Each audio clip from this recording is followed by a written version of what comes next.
प्यारे दोस्तों, ज्ञान गांव चैनल पर आप सभी का स्वागत है। कथा यात्रा की श्रृंखला में पुनः आपसे हम आज फिर से रूबरू होते हैं और सुनते हैं एक और कहानी, प्रेमचंद की कहानी, प्रेम की जुबानी। आज की कहानी है गिला। जीवन का बड़ा भाग इसी घर में गुजर गया, पर कभी आराम न नसीब हुआ।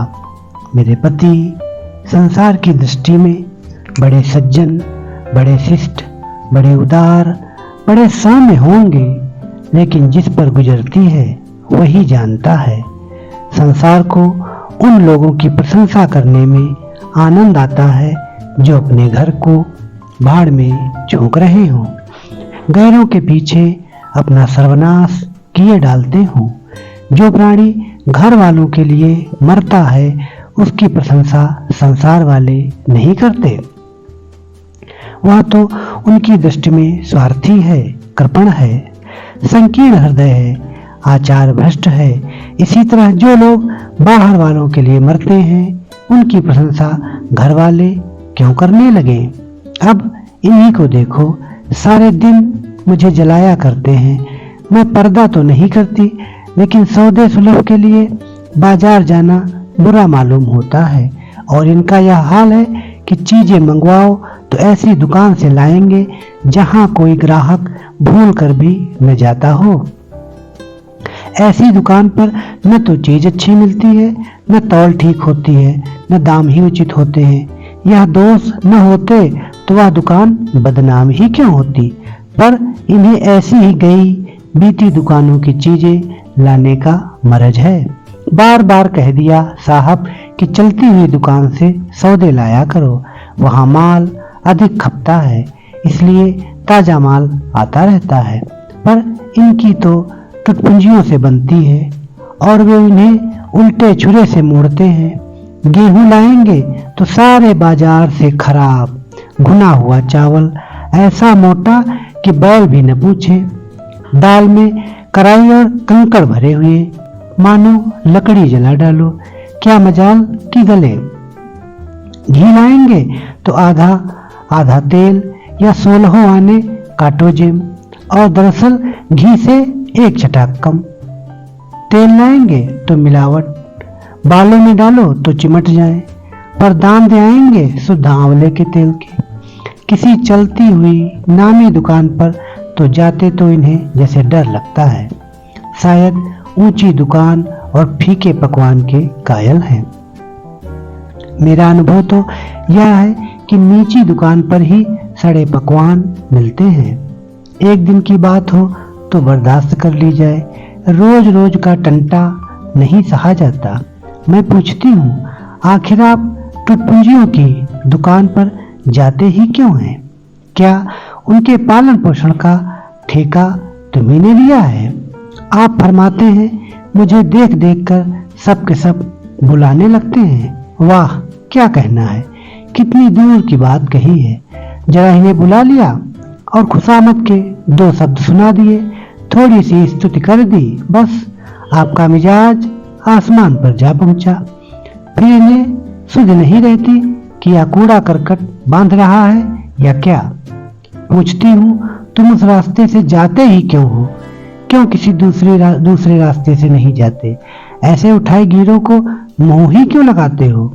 इसका कोई जवाब नहीं। एक चुप 100 बाधाओं को हराती है। एक बार एक गहना बनवाने को दिया। मैं तो महाशय को जानती थी, इनसे कुछ पूछना व्यर्थ समझा। अपने पहचान के एक सुनार को बुला रही थी। संयोग से आप भी विराजमान थे। बोले, यह संप्रदाय विश्वास के योग्य नहीं, धोखा खाओगी। मैं एक सुनार को जानता हूँ, मेरे साथ का पढ़ा हुआ है, बरसों साथ साथ खेले हैं, वह मेरे साथ चालबाजी नहीं कर सकता। मैंने भी समझा, जब इनका मित्र है और वह भी बचपन का, तो कहाँ तक दोस्ती का हक न निभावेगा। सोने का यह आभूषण और 100 रुपए इनके हवाले किए। इस भले मानस ने वह आभूषण और रुपए न जाने किस बेईमान को दे दिए कि बरसों के झंझट के बाद जब चीज बनकर आई तो 8 आने तांबा और इतनी भद्दी कि देखकर घिन लगती थी। बरसों की अभिलाषा धूल में मिल गई, रो पीट कर बैठ रही। ऐसे ऐसे वफादार तो इनके मित्र हैं जिन्हें मित्र की गर्दन पर छुरी फेरने पर भी संकोच नहीं होता। इनकी दोस्ती भी उन्हीं लोगों से है जो जमाने भर के जट्टू, गिरहकट, लंगोटी में फाक खेलने वाले फाके मस्त हैं, जिनका उद्यम ही इन जैसे आंख के अंधों से दोस्ती गांठना है। नित्य ही एक न एक महाशय उधार मांगने के लिए सिर पर सवार रहते हैं और बिना लिए गला नहीं छोड़ते, मगर ऐसा कभी ना हुआ कि किसी ने रुपए चुकाए हों। आदमी एक बार खोकर सीखता है, 2 बार खोकर सीखता है, किंतु यह भले मानस 1000 बार खोकर भी नहीं सीखते। जब कहती हूँ रुपए तो दे आए, अब मांग क्यों नहीं लाते, क्या मर गए तुम्हारे वह दोस्त, तो बस बगले झांक कर रह जाते हैं। आपसे मित्रों को सूखा जवाब नहीं दिया जाता। खैर, सूखा जवाब न दो, मैं भी नहीं कहती कि दोस्तों से बेमरवती करो, मगर चिकनी चुपड़ी बातें तो बना सकते हो, बहाने तो कर सकते हो। किसी मित्र ने रुपए मांगे और आपके सिर पर बोझ पड़ा, बेचारे कैसे इनकार करें। आखिर लोग जान जाएंगे कि नहीं कि यह महाशय भी खुक्खल ही हैं। इनकी हविस यह है कि दुनिया इन्हें संपन्न समझती रहे, चाहे मेरे गहने ही क्यों न गिरवी रखने पड़े। सच कहती हूँ, कभी कभी तो 1-1 पैसे की तंगी हो जाती है और इन भले आदमी को रुपए जैसे घर में काटते हैं। जब तक रुपए के वारे न्यारे न कर लें, इन्हें चैन नहीं। इनके करतूत कहाँ तक गाऊं, मेरी तो नाक में दम आ गया। एक न एक मेहमान रोज यमराज की भांति सिर पर सवार रहते हैं। न जाने कहाँ के बेफिक्रे इनके मित्र हैं। कोई कहीं से आकर मरता है, कोई कहीं से। घर क्या है, अपाहिजों का अड्डा है। जरा सा तो घर, मुश्किल से 2 पलंग, ओढ़ना बिछौना भी फालतू नहीं, मगर आप हैं कि मित्रों को निमंत्रण देने को तैयार। आप तो अतिथि के साथ लेटेंगे, इसलिए इन्हें चारपाई भी चाहिए, ओढ़ना बिछौना भी चाहिए, नहीं तो घर का पर्दा खुल जाए। जाता है मेरे बच्चों के सिर। गर्मियों में तो खैर कोई मुजायका नहीं, लेकिन जाड़ों में तो ईश्वर ही याद आते हैं। गर्मियों में भी खुली छत पर तो मेहमानों का अधिकार हो जाता है। अब मैं बच्चों को लिए पिंजरे में पड़ी फड़फड़ाया करूं।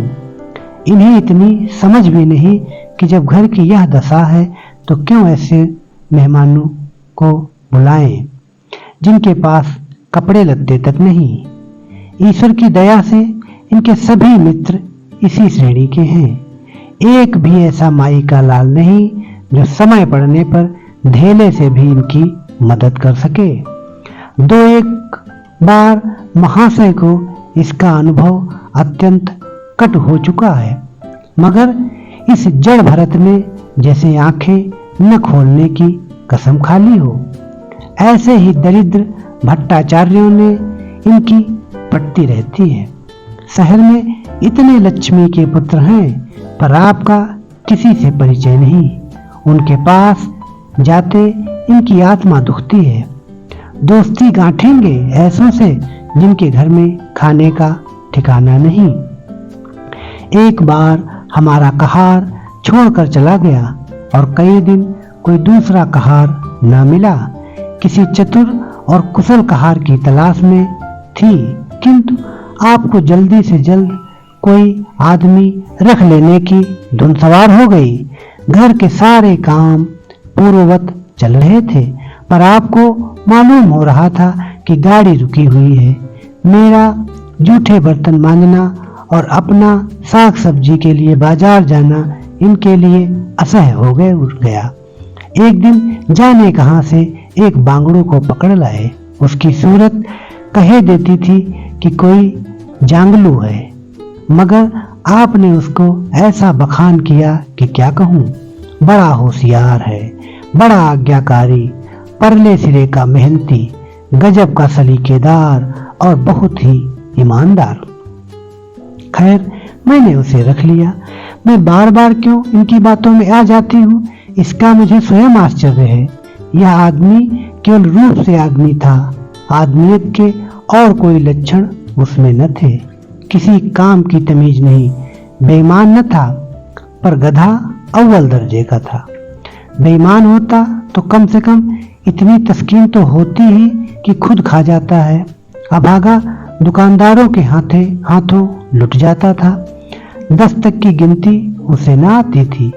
1 रुपया देकर बाजार भेजूं तो संध्या तक हिसाब न समझा सके। क्रोध पी पी कर रह जाती थी। रक्त खौलने लगता था कि दुष्ट के कान उखाड़ लूं, मगर इन महाशय को उसे कभी कुछ कहते नहीं देखा। डांटना तो दूर की बात है, आप नहा धोकर धोती छांट रहे हैं और वह दूर बैठा तमाशा देख रहा है। मैं तो बच्चा का खून पी जाती, लेकिन उन्हें जरा भी गम नहीं। जब मेरे डांटने पर धोती छांटने जाता भी तो आप उसे समीप न आने देते, बस उसके दोषों को गुण बनाकर दिखाया करते थे, और इस प्रयास में सफल न होते तो दोषों पर पर्दा डाल देते थे। मूर्ख को झाड़ू लगाने की तमीज न थी। मर्दाना कमरा ही तो सारे घर में ढंग का एक कमरा है। उसमें झाड़ू लगाता तो इधर की चीज उधर, उधर की नीचे, मानो कमरे में भूकंप आ गया हो।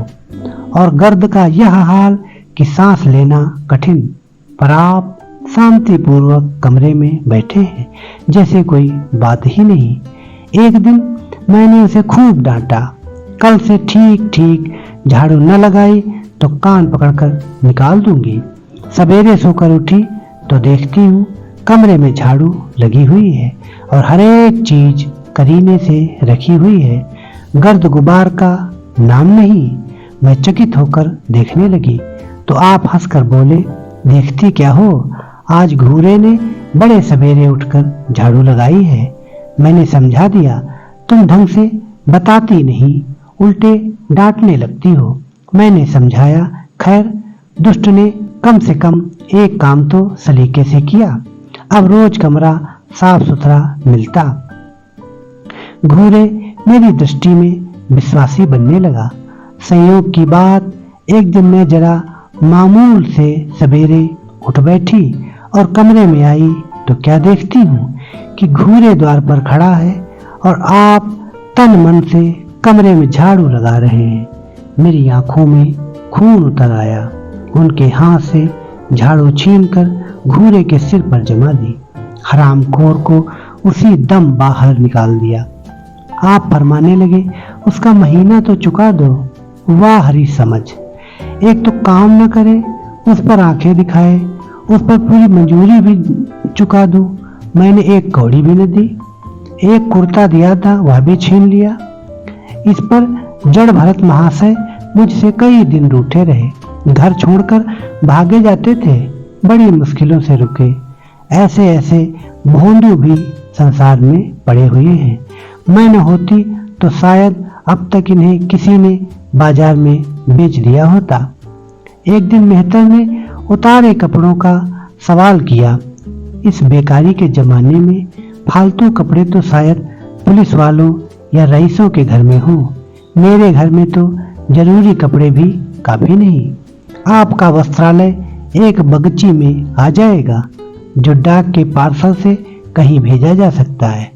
फिर इस साल जाड़ों के कपड़े बनवाने की नौबत ना आई। पैसे नजर नहीं आते, कपड़े कहाँ से बने। मैंने मेहतर को साफ जवाब दे दिया। कड़ाके का जाड़ा पड़ रहा था, इसका अनुभव मुझे कम न था। गरीबों पर क्या बीत रही है इसका भी मुझे ज्ञान था, लेकिन मेरे या आपके पास खेद के सिवा इसका और क्या इलाज है। जब तक समाज का यह संगठन रहेगा ऐसी शिकायतें पैदा होती रहेंगी। जब एक एक अमीर और रईस के पास एक एक मालगाड़ी कपड़ों से भरी हुई है तब फिर निर्धनों को क्यों न नग्नता का कष्ट उठाना पड़े। खैर, मैंने तो मेहतर को जवाब दे दिया। आपने क्या किया कि आपका कोट उठाकर उसको भेंट कर दिया। मेरी देह में आग लग गई। इतनी दानशील नहीं हूँ कि दूसरों को खिलाकर आप सो रहूं। देवता के पास यही एक कोट था। आपको इसकी जरा भी चिंता न हुई कि पहनेंगे क्या। यश के लोभ ने जैसे बुद्धि हर ली। मेहतर ने सलाम किया, दुआएं दी और अपनी राह ली। आप कई दिन सर्दी से ठिठुरते रहे। प्रातःकाल घूमने जाया करते थे, वह बंद हो गया। ईश्वर ने उन्हें हृदय भी एक विचित्र प्रकार का दिया है। फटे पुराने कपड़े पहनते आपको जरा भी संकोच नहीं होता। मैं तुम्हारे लाज के गड़ जाती हूँ, पर आपको जरा फिक्र नहीं। कोई हंसता है तो हंसे, आपकी बला से। अंत में जब मुझसे न देखा गया तो एक कोट बनवा दिया। जी तो जलता था कि खूब सर्दी खाने दूं, पर डरी कि कहीं बीमार न पड़ जाएं तो और बुरा हो। आखिर काम तो उन्हीं क्यों करना है। महाशय अपने दिल में समझते होंगे मैं कितना विनीत, कितना परोपकारी हूँ। शायद इन्हें इन बातों का गर्व हो। मैं इन्हें परोपकारी नहीं समझती, न विनीत ही समझती हूँ। यह जड़ता है, सीधी सादी निरीहता। जिसे मेहतर को आपने अपना कोट दिया, उसे मैंने कई बार रात को शराब के नशे में मस्त झूमता देखा है और आपको दिखा भी दिया। फिर दूसरों की विवेकहीनता की पुरौती हम क्यों भरें। अगर आप विनीत और परोपकारी होते तो घर वालों के प्रति भी तो आपके मन में कुछ उदारता होती। या सारी उदारता बाहर वालों ही के लिए सुरक्षित है। घर वालों को उसका अल्पांश भी न मिलना चाहिए। मेरी इतनी अवस्था बीत गई, पर इस भले आदमी ने कभी अपने हाथों से मुझे एक उपहार भी न दिया। बेशक मैं जो चीज बाजार से मंगवाऊं उसे लाने में इन्हें जरा भी आपत्ति नहीं, बिल्कुल उज्र नहीं। मगर रुपए मैं दे दूं, यह शर्त है। इन्हें खुद कभी यह उमंग नहीं होती। यह मैं मानती हूँ कि बेचारे अपने लिए भी कुछ नहीं लाते। मैं जो कुछ मंगवा दूं उसी पर संतुष्ट हो जाते हैं। मगर आखिर आदमी कभी कभी शौक की चीजें चाहता ही है। अन्य पुरुषों को देखती हूँ, स्त्री के लिए तरह तरह के गहने, भांति भांति के कपड़े, शौक श्रृंगार की वस्तुएं लाते रहते हैं। यहाँ इस व्यवहार का निषेध है।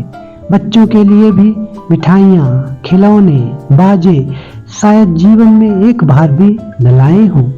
शपथ भी खाली है, इसलिए मैं तो इन्हें कृपण कहूंगी, अरसिक कहूंगी, हृदय शून्य कहूंगी, उदार नहीं कह सकती। दूसरों के साथ इनका जो सेवा भाव है उसका कारण है इनका यश लोभ और व्यावहारिक अज्ञानता। आपके विनय का यह हाल है कि जिस दफ्तर में आप नौकर हैं उसके किसी अधिकारी से आपका मेल जोल नहीं। अफसरों को सलाम करना तो आपकी नीति के विरुद्ध है। नजर या डालो तो दूर की बात, और तो और कभी किसी अफसर के घर नहीं जाते। इसका खामियाजा आप न उठाएं तो कौन उठाए। औरों को रियायती छुट्टियां मिलती हैं, आपका वेतन कटता है। औरों की तरक्कियां होती हैं, आपको कोई पूछता भी नहीं। हाजिरी में 5 मिनट की भी देर हो जाए तो जवाब पूछा जाता है। बेचारे जी तोड़ कर काम करते हैं। कोई बड़ा कठिन काम आ जाता है तो इन्हीं के सिर मढ़ा जाता है। इन्हें जरा भी आपत्ति नहीं। दफ्तर में इन्हें घिस्सू पिस्सू आदि उपाधियां मिली हुई हैं, मगर पड़ाव कितना ही बड़ा मारे, इनके भाग्य में वही सूखी घास लिखी है। यह विनय नहीं है, स्वाधीन मनोवृत्ति भी नहीं है। मैं तो इसे समय चातुरी का अभाव कहती हूँ, व्यावहारिक ज्ञान की क्षति कहती हूँ। आखिर कोई अफसर आपसे क्यों प्रसन्न हो? इसलिए कि आप बड़े मेहनती हैं।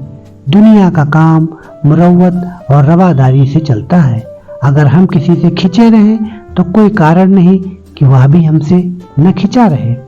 फिर जब मन में क्षोभ होता है तो वह दफ्तरी व्यवहारों में भी प्रकट हो ही जाता है। जो मातहत अफसर को प्रसन्न रखने की चेष्टा करता है, उसकी जात से अफसर का कोई व्यक्तिगत उपकार होता है। जिस पर वह विश्वास कर सकता है उसका लिहाज वह स्वभावतः करता है। ऐसे सिरागियों से क्यों किसी को सहानुभूति होने लगी? अफसर भी तो मनुष्य है, उसके हृदय में जो सम्मान और विशिष्टता की कामना है वह कहाँ पूरी हो? जब अधीनस्थ कर्मचारी ही उससे फिरंट रहे तो क्या उसके अफसर उसे सलाम करने आएंगे?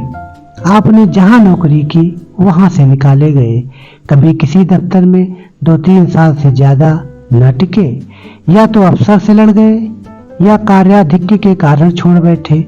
आपको कुटुंब सेवा का दावा है। आपके कई भाई भतीजे होते हैं, वह कभी इनकी बात भी नहीं पूछते। आप बराबर उनका मुंह ताकते रहते हैं। इनके एक भाई साहब आजकल तहसीलदार हैं। घर की मिल्कियत उन्हीं की निगरानी में है। वह ठाठ से रहते हैं, मोटर रख ली है, कई नौकर चाकर हैं, मगर यहाँ भूले से भी पत्र नहीं लिखते। एक बार हमें रुपए की बड़ी तंगी हुई। मैंने कहा अपने भ्राताजी से क्यों नहीं मांग लेते? कहने लगे उन्हें क्यों चिंता में डालूं, उन्हें भी तो अपना खर्च है। कौन सी ऐसी बचत हो जाती होगी? जब मैंने बहुत मजबूर किया तो आपने पत्र लिखा। मालूम नहीं पत्र में क्या लिखा। पत्र लिखा या मुझे चकमा दे दिया। रुपए न आने थे न आए। कई दिनों के बाद मैंने पूछा, कुछ जवाब आया? श्रीमान के भाई साहब के दरबार से। आपने रुष्ट होकर कहा, अभी केवल 1 सप्ताह तो खत पहुंचे हुए, अभी क्या जवाब आ सकता है? 1 सप्ताह और गुजरा मगर जवाब नदारद। अब आपका यह हाल है कि मुझे कुछ बातचीत करने का अवसर ही नहीं देते। इतने प्रसन्न चित्त नजर आते हैं कि क्या कहूँ। बाहर से आते हैं तो खुश खुश, कोई न कोई सिगूफा लिए हुए।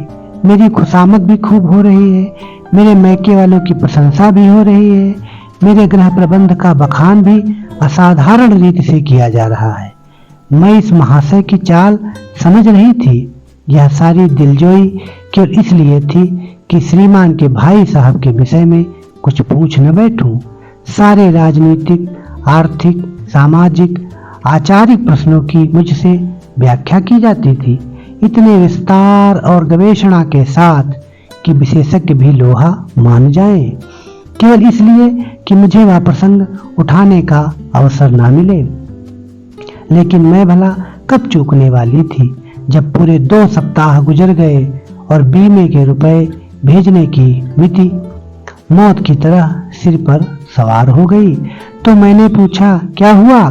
तुम्हारे भाई साहब ने श्रीमुख से कुछ फरमाया या अभी तक पत्र नहीं पहुंचा? आखिर घर की जायदाद में हमारा भी कुछ हिस्सा है या नहीं? या हम किसी लौंडी दासी की संतान हैं? 500 रुपए साल का नफा तो 10 साल पहले था, अब तो 1000 से कम ना होगा। पर हमें कभी एक कानी कौड़ी भी नहीं मिली। मोटे हिसाब से हमें 2000 मिलना चाहिए। 2000 न हो, 1000 हो, 500 हो, 250 हो, कुछ न हो तो बीमा के प्रीमियम भर के तो हो। तहसीलदार साहब की आमदनी हमारी आमदनी की चौगुनी है, रिश्वतें भी लेते हैं, तो फिर हमारे रुपए क्यों नहीं देते? आप हे हाँ हाँ करने लगे। कहने लगे वह बेचारे घर की मरम्मत करवाते हैं, बंधु बांधवों का स्वागत सत्कार करते हैं, नातेदारियों में भेंट भाट भेजते हैं, और कहाँ से लावें जो हमारे पास भेजे। वाह हरी बुद्धि! मानो जायदाद इसीलिए होती है कि उसकी कमाई उसी में खर्च हो जाए।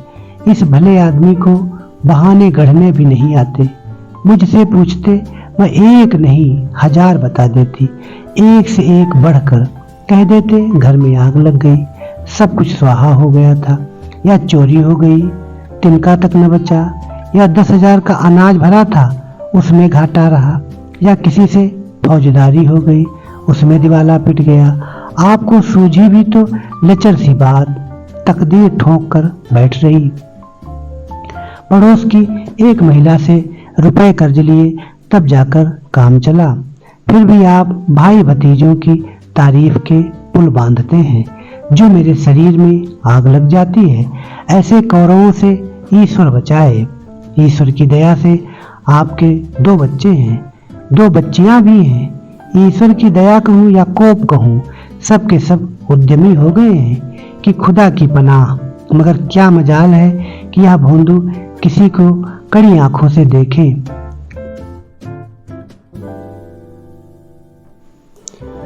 ईश्वर की दया से आपके 2 बच्चे हैं, 2 बच्चियां भी हैं।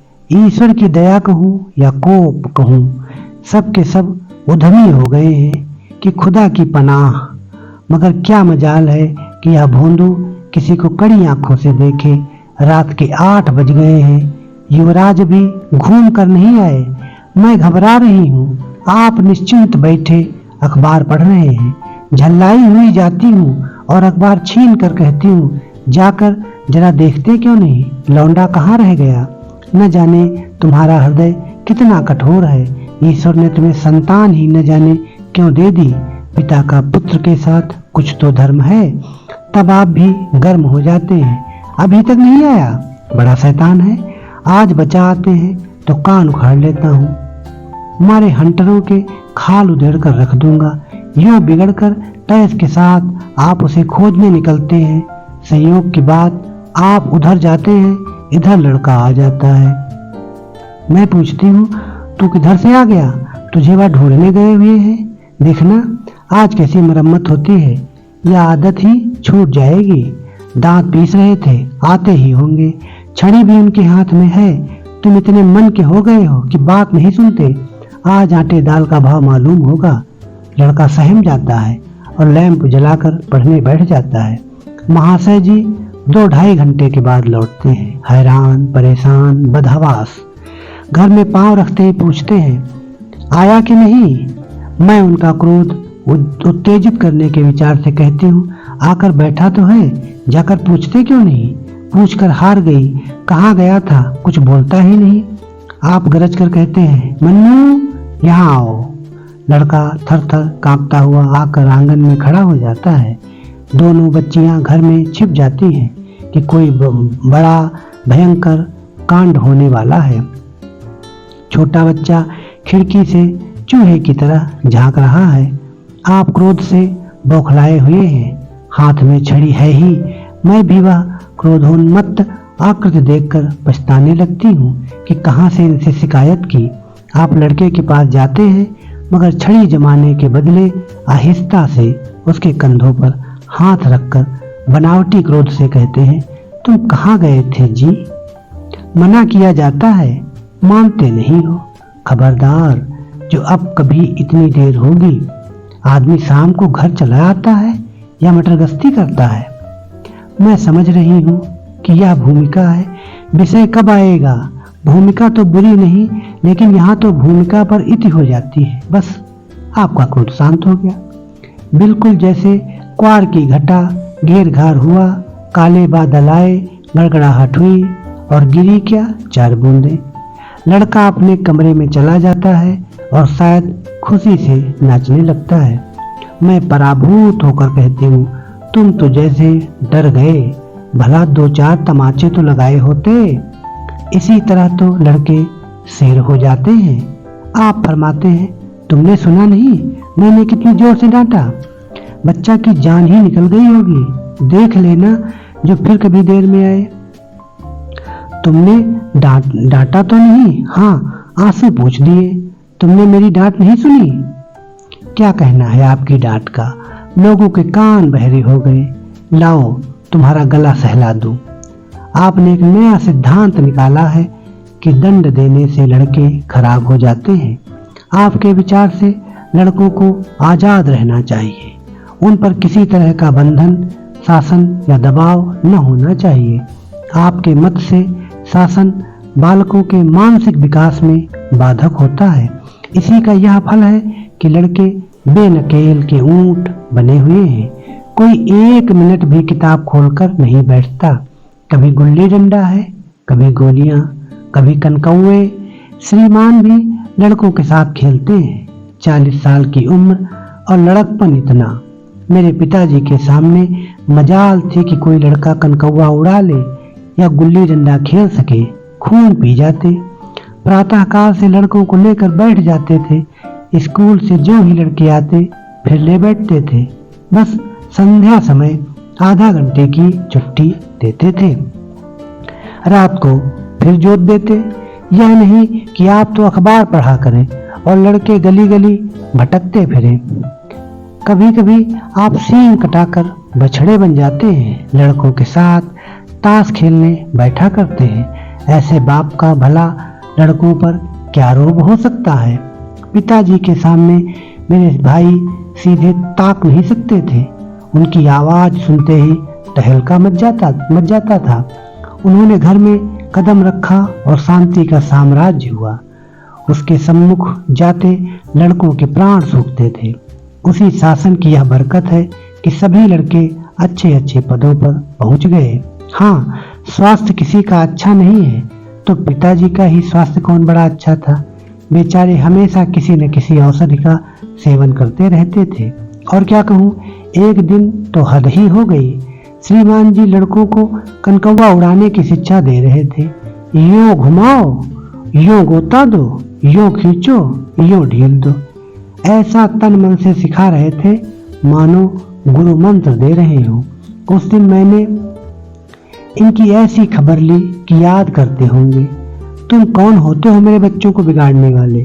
तुम्हें घर से कोई मतलब नहीं है न हो, लेकिन आप मेरे बच्चों को खराब न कीजिए, बुरी बुरी आदतें न सिखाइए। आप उन्हें सुधार नहीं सकते तो कम से कम बिगाड़िए मत। लगे बगले झांकने। मैं चाहती हूँ एक बार यह भी गरम पड़े तो अपना चंडी रूप दिखाऊं, पर यह इतना जल्दी दब जाते हैं कि मैं हार जाती हूँ। पिताजी किसी लड़के को मेले तमाशे न ले जाते थे, लड़का सिर पटक कर मर जाए मगर जरा भी न पसीजते थे। और इन महात्मा जी का यह हाल है कि एक से पूछ कर मेले ले जाते हैं। चलो चलो, वहाँ बड़ी बहार है, खूब आतिशबाजियां छूटेंगी, गुब्बारे उड़ेंगे, बिलायती चरखियां भी हैं, उन पर मजे से बैठना। और तो और आप लड़कों को हॉकी खेलने से भी नहीं रोकते। यह अंग्रेजी खेल भी कितना जानलेवा होते हैं। क्रिकेट, फुटबॉल, हॉकी एक से एक घातक। गेंद लग जाए तो जान लेकर ही छोड़े। पर आपकी इन सभी खेलों से प्रेम है। कोई लड़का मैच में जीत कर आ जाता है तो ऐसे फूल उठते हैं मानो किला जीत कर आया हो। आपको इसकी जरा भी परवाह नहीं कि चोट चपेट आ गई तो क्या होगा, हाथ पांव टूट गए तो बेचारों की जिंदगी कैसे पार लगेगी। पिछले साल कन्या का विवाह था। आपको जिद थी कि दहेज के नाम कानी कौड़ी भी न देंगे, चाहे कन्या आजीवन कुंवारी बैठी रहे। यहाँ भी आपका आदर्शवाद आकूदा। समाज के नेताओं का छल प्रपंच आए दिन देखते रहते हैं, फिर भी आपकी आंखें नहीं खुलती। जब तक समाज की यह व्यवस्था कायम है और युवती कन्या का अविवाहित रहना निंदास्पद है, तब तक यह प्रथा मिटने की नहीं। दो चार ऐसे व्यक्ति भले ही निकल आवे जो दहेज के लिए हाथ न फैलावे, लेकिन इसका परिस्थिति पर कोई असर नहीं पड़ता और कुप्रथा ज्यों की त्यों बनी हुई है। पैसों की तो कमी नहीं है, दहेज की बुराइयों पर लेक्चर दे सकते हैं, लेकिन मिलते हुए दहेज को छोड़ देने वाला मैंने आज तक न देखा। जब लड़कों की तरह लड़कियों की शिक्षा और जीविका की सुविधाएं निकल आएंगी तो यह प्रथा भी विदा हो जाएगी। उसके पहले संभव नहीं। मैंने जहां जहां संदेश भेजा दहेज का प्रश्न उठ खड़ा हुआ और आपके प्रत्येक अवसर पर टांग अड़ाई। अब इस तरह पूरा साल गुजर गया और कन्या को 17वां लग गया तो मैंने एक जगह बात पक्की कर ली। आपने भी स्वीकार कर लिया, क्योंकि वर पक्ष ने लेन देन का प्रश्न उठाया ही नहीं। हालांकि अंतःकरण में उन लोगों को पूरा विश्वास था कि अच्छी रकम मिलेगी और मैंने भी तय कर लिया था कि यथाशक्ति कोई बात उठा न रखूंगी। विवाह के सकुशल होने में कोई संदेह न था, लेकिन इन महाशय के आगे मेरी एक न चली। यह प्रथा निंदे है, यह रस्म निरर्थक है, यहाँ रुपयों की क्या जरूरत, यहाँ गीतों का क्या काम, नाक में दम था, यह क्यों वह क्यों, यह तो साफ दहेज है। तुमने मेरे मुख में कालिख लगा दी, मेरी आबरू मिटा दी। जरा सोचिए इस परिस्थिति को कि बारात द्वार पर खड़ी हुई है और यहाँ बात बात पर शास्त्रार्थ हो रहा है। विवाह का मुहूर्त आधी रात के बाद था। प्रश्नानुसार मैंने व्रत रखा, प्रथानुसार मैंने व्रत रखा, किंतु आपकी टेक थी कि व्रत की कोई जरूरत नहीं। जब लड़के के माता पिता व्रत नहीं रखते, जब लड़का तक व्रत नहीं रखता, तो कन्या पक्ष वाले ही व्रत क्यों रखे। मैं और सारा खानदान मना करता रहा, लेकिन आपने नाश्ता किया, भोजन किया। खैर, कन्यादान का मुहूर्त आया। आप सदैव से इस प्रथा के विरोधी हैं। आप इसे निषिद्ध समझते हैं। कन्या क्या दान की वस्तु है? दान रुपए, पैसे, जगह जमीन का हो सकता है, पशुदान भी हो सकता है, लेकिन लड़की का दान एक लचर सी बात है।